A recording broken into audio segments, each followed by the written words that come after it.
The Taconic and Green Supervisory School District officially came into being last week on Tuesday, June 6th, when Vermont's Secretary of Education, Rebecca Holcomb, swore in the first group of 13 directors during a ceremony at Hildene. Do solemnly affirm that I will faithfully execute the office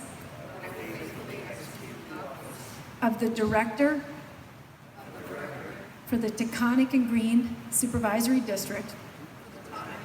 The swearing-in ceremony was followed by a short meeting of the new board members. The committee elected Herb Ogden of Mount Tabor as chairman, Melanie Virgilio of Sunderland as vice chairwoman, and David Chandler of Dorset as district clerk. They set February 27, 2018, as the date of the first annual meeting of the district at a location yet to be determined. Oliver Olson, the independent state representative from Londonderry, was chosen as moderator of the new district. Rebecca Norath was voted in as district clerk, and Tammy Heaton was elected district treasurer. About 40 voters from the district towns participated in the first floor meeting. The new entity will bring together the voters and schools of all the school districts involved in the newly merged district, meaning Manchester, Dorset, Danby, Mount Tabor, Sunderland, and the mountain towns Red, or Peru, Weston, Landgrove, and Londonderry, into one combined school district. This district will be part of the Bennington-Rutland Supervisory Union, or BRSU, which will continue to exist with its other districts of Winhall, Paulet, and Rupert. The new supervisory district, created under Act 46, legislation passed in 2015 which encourages school districts to create consolidated entities, was paved by a study committee headed by Burton teacher John Wilson. It took more than a year of study and debate, which brought up questions of school choice, local control, educational opportunities, as well as financial factors, before their plan was approved by the state school board late last year. That proposal was then overwhelmingly approved by voters in each town during town meeting voting last March. Wilson had a few parting words of encouragement for the newly sworn-in directors of the Taconic and Green District. Be kind to yourselves. Give yourselves some credit. While much of your efforts will go unseen, and unacknowledged, and categorized as ordinary, the efforts that you're about to make matter more because they are impossible to measure in the ripple through time. Show us that change does not start on a Facebook post, but rather it starts in local governance, and committee meetings, and conversations in supermarkets. Change starts in the ordinary. Over the next year, the local school boards of the 9 towns involved in the Taconic and Green District will continue to meet and manage their school districts for one more year as the new regional board gets up and running. The new board will then take over direct operation and control over the schools in the new supervisory district a year from now in July 2018.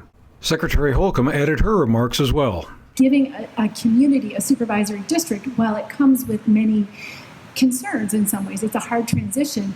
It's like moving from a horse and buggy to a car. And it will take a while to get used to that. But what it will let you do as a community of people who so clearly care deeply about your children and are so deeply invested in making sure that you do the best you can for your children, what it does is it gives you a structure that is more responsive to and supportive of that shared set of goals. So I really do wish you the best. Afterwards, Holcomb was asked how she thought Act 46 mergers and consolidations were going elsewhere around the state.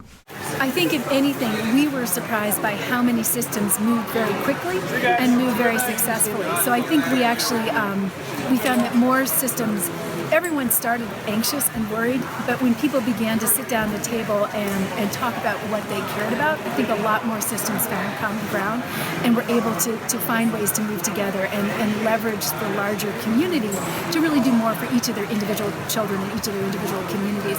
And that's been exciting. And particularly when we look at the changing federal landscape, we know that some of these bigger systems are a little bit more resilient.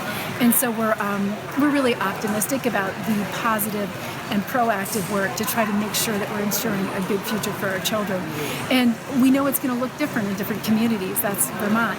I think to be fair, I think it's easier in some places because of there's more sort of uniformity, I think, in how people think, or less diversity of district structures. I think it's just easier for some communities to move than others. It doesn't mean they're not trying or that they don't care about their kids. I just think it's been harder to get to what the right solution is in some places and others. And certainly in the most recent session, the legislature tried to create some new options for people who didn't feel like any of the clothes in the Act 46 closet fit them. So hopefully they'll be able to look again and find something that works. And the goal here is always just to find a way to work together with neighbors to create better options for your kids, given some of the challenges that we're seeing statewide.